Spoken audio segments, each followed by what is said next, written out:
ನಿರೀಕ್ಷೆ ಅಂತ ಮುಂಚೆ ಹೇಳ್ತಾ ಇದ್ದೀನಿ. ನಮಗೆ 8-9 ರೇಂಜಲ್ಲಿ ವಿರೋಧ ಆಗ್ಬೋದು, ಒಂದು 5-6 ಚುನಾವಣೆ ಅಂತ ಅದೇ ರೀತಿಯಲ್ಲಿ ಹೋಗಿದೆ. ಸೊ ಭಾಳಷ್ಟು ಬಾಲಚಂದ್ರ ಜಾರಕಿಹೊಳಿ ಅವರು, ಅಣ್ಣಾ ಸಾಹೇಬ್ ಜೊಲ್ಲೆ ಅವರು, ಅವ್ರ ಟೀಮ್ ಭಾಳಷ್ಟು ಎಫರ್ಟ್ಸ್ ಮಾಡೋದ್ರಿಂದ ಇದು ಈ ಹಂತಕ್ಕೆ ಬರಲಿಕ್ಕೆ ಸಾಧ್ಯ ಆಗಿದೆ. ಮತ್ತು ಇತಿಹಾಸದಲ್ಲಿ 9 ಜನ ವಿರೋಧ ಹಾಕಿರೋದು ಒಂದು ಇತಿಹಾಸ. ಸೊ ಇನ್ನು ಕೆಲವು ಚುನಾವಣೆ ಆದರೂ ಕೂಡ ಭಾಳಷ್ಟು ನಮ್ಮ ಗ್ರೂಪ್ನಲ್ಲಿ ಇದ್ದಾರೆ ಅವರು. ಸೊ ಒಟ್ಟಾರೆಯಾಗಿ ಮುಂದೆ ಬ್ಯಾಂಕನ್ನು ಉನ್ನತಿಗೇರಿಸಬೇಕು ಅನ್ನೋದು ಎಲ್ಲರದ್ದು ಗುರಿ ಇದೆ. ಸೊ ಆ ನಿಟ್ಟಿನಲ್ಲಿ ನಾವೆಲ್ಲ ಸಹಕಾರ ಮಾಡ್ತೀವಿ ಅವರಿಗೆ. ಈಗ ಬಾಲಚಂದ್ರ ಸಾಗರ್ ಬೆಂಬಲ ಅಧ್ಯಕ್ಷರಾಗಿದ್ದಾರೆ, ಚೆನ್ನಾಗಿ ನಡ್ಸ್ಕೊಂಡಿದ್ದಾರೆ ಸರ್. ಈಗ ಕೆಲವೊಂದು ಏನು ಆರೋಪ ಮಾಡ್ತಿದ್ದಾರೆ, ಇಲ್ಲಿ ಹೋದರೆ ಬ್ಯಾಂಕ್ ಮಾಡೋದೈತಿ ಅವ್ರ ಕೈಯಾಗ ಹೋದರೆ ಅಂತೇಳಿ ಅಪಪ್ರಚಾರ ಮಾಡೋದು, ಷಡ್ಯಂತ್ರ ಮಾಡೋದು. ಇಲ್ಲ, ಅದ್ರ ಬಗ್ಗೆ ಉತ್ತರ ಕೊಡ್ಲಿಕ್ಕೆ ಆಗೋಲ್ಲ. ಅದು ನಡೆಸಿದ್ಮ್ಯಾಗ ಗೊತ್ತಾಗೋದು. ಅದು ಈಗ ಹೆಂಗೆ ಗೊತ್ತಾಗೋದು? ಈಗ ಉತ್ತಮ್ ಪಾಟೀಲ್ ಅವ್ರು ನಾಮಿನೇಷನ್ ಮಾಡಿದ್ದಾರೆ ಸರ್. ಅವ್ರು ಏನು ಹೇಳ್ತಾರೆ, ಸತೀಶ್ ಜಾರಕಿಹೊಳಿ ಅವ್ರ ಪರ್ಮಿಷನ್ ತೊಗೊಂಡೆ ನಾವು ನಾಮಿನೇಷನ್ ಮಾಡಿದ್ರೆ ಅವರೇ ಮಾಡಂತ. ಇಲ್ಲ, ಈ ಗೊಂದಲ ಸಂಬಂಧನೇ ಇವತ್ತು ಇಲ್ಲಿ ಬಂದಿದ್ದೀವಿ. ಜನಕ್ಕೆಲ್ಲ ಹೇಳಿದ್ದೀವಿ. ನಾವು ಅಣ್ಣಾ ಸಾಹೇಬ್ ಜೊಲ್ಲೆ ಜೊತೆ ಇದ್ದೀವಿ. ಮುಂಚೆನೂ ಹೇಳಿದ್ದೀವಿ, ಇವತ್ತು ಕೂಡ ಅದನ್ನೇ ಹೇಳ್ತಿದ್ವಿ. ಅವ್ರು ಹೇಳಿರ್ಬೋದು ಬೇರೆ ಯಾವುದೋ ಸಂದರ್ಭದಲ್ಲಿ ಕಾರಣಕ್ಕೆ. ಈ ಚುನಾವಣೆ ನಾವು ಗಟ್ಟಿಯಾಗಿ ಅವ್ರ ಜೊತೆ ನಿಲ್ತೀವಿ. ಅವ್ರನ್ನ ಆಯ್ಕೆ ಮಾಡೋಂಥ ಜವಾಬ್ದಾರಿ ನಮ್ಮ ಮೇಲಿದೆ ಅಂತ ಹೇಳಿದ್ದೀವಿ. ಇವು ಕೂಡ ಅದನ್ನ ಹೇಳಿದ್ದೀವಿ. ಮತ್ತು ಮತದಾರರು ಕೂಡ ನೇರವಾಗಿ ಹೇಳುವಂಥ ಪ್ರಯತ್ನ ಮಾಡಿದ್ದೀವಿ. ಈಗ 9 ಅಂತರೂ ಆದ್ರೆ ಸರ್, ಇನ್ನು 7ಕ್ಕೆ ಎಲೆಕ್ಷನ್ ನಡೀತಾ, ಅದ್ರಾಗ ಎಷ್ಟು ಆಗ್ತಾವೆ, ಹೆಚ್ಚು ಕಮ್ಮಿ ಬರ್ತಾವೆ. ಸುಮಾರು ಇದೆ ನಮ್ಮಲ್ಲಿ. ಅದರಲ್ಲಿ ನಮ್ಮವ್ರೆ ಅದರಲ್ಲಿ 2 ಇದೆ ನಮ್ಮವ್ರೆ. ಸೊ ಅದನ್ನು 18 ಅಥವಾ ಎಲ್ಲರೂ ಕೂಡಿ ಒಮ್ಮತ್ತು ಮಾಡುವಂಥ ಪ್ರಯತ್ನ ಕೂಡ ಕೆಲವು ಆಗ್ತವೆ. ಕೆಲವು ಚುನಾವಣೆ ಆಗ್ತದೆ, ಏನು ಮಾಡಲಿಕ್ಕೆ ಆಗೋಲ್ಲ. ಚುನಾವಣೆ ಮಾಡ್ತೀವಿ. ಎಲ್ಲ ರೀತಿ ಇದೆ. ರಾಜಕಾಗಿ ಏನು ಸರ್ ಸ್ಟ್ರಾಟಜಿ ಇದೆ? ಏನಿಲ್ಲ, ಅದೇ ನಾವು ನಮ್ಮ ಪರವಾಗಿ ನಾವೇ ಅವ್ರಿಗೆ ಸುಮಾರು ದಿವಸಗಳಿಂದ ತಾವು ನಿಲ್ಲಬೇಕಂತ ಒತ್ತಾಯ ಮಾಡ್ತಾಯಿದ್ವಿ.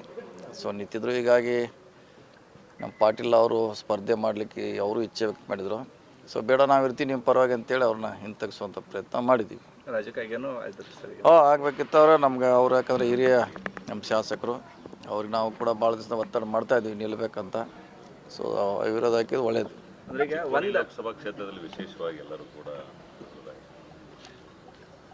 ಇಲ್ಲೇ ಇನ್ನೂ ಇದಾರಲ್ಲ, ಇನ್ನೂ ಇದೆ. ನಿಪ್ಪಾಣಿ ಇದೆ, ಹುಕ್ಕೇರಿ ಇದೆ, ಆಮೇಲೆ ರಾಯಬಾಗ್ ಇದೆ, ಹತ್ತನಿ ಇದೆ, ಎಲ್ಲ ಕಡೆ ಇದೆ. ಆ ಕಡೆ ಒಂದು 4 ಇದೆ, ಈ ಕಡೆ 3 ಇದೆ.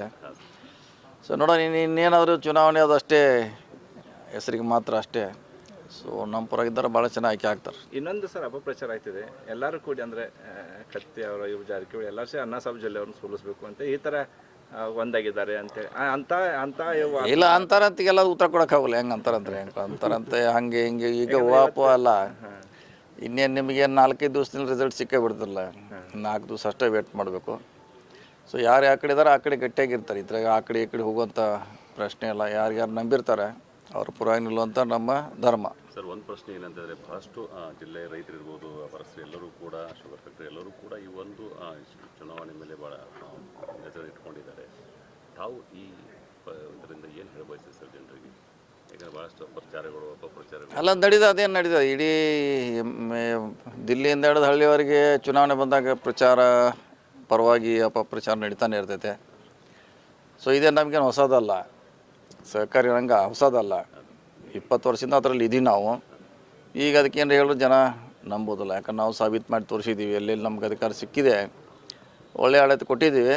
ಸೊ ಹೀಗಾಗಿ ಕೆಲವರು ಸೀಮಿತವಾಗಿ ಮಾತಾಡ್ತಾರೆ. ಸೊ ಅದು ಯಾವುದೇ ಲೆಕ್ಕಕ್ಕೆ ಬರೋಲ್ಲ. ಒಳ್ಳೆಯ ರೀತಿಯಿಂದ ಡಿ ಸಿ ಬ್ಯಾಂಕ್ ನಮ್ಮ ಗುಂಪು ನಡೆಸ್ತದೆ. ಓಕೆ.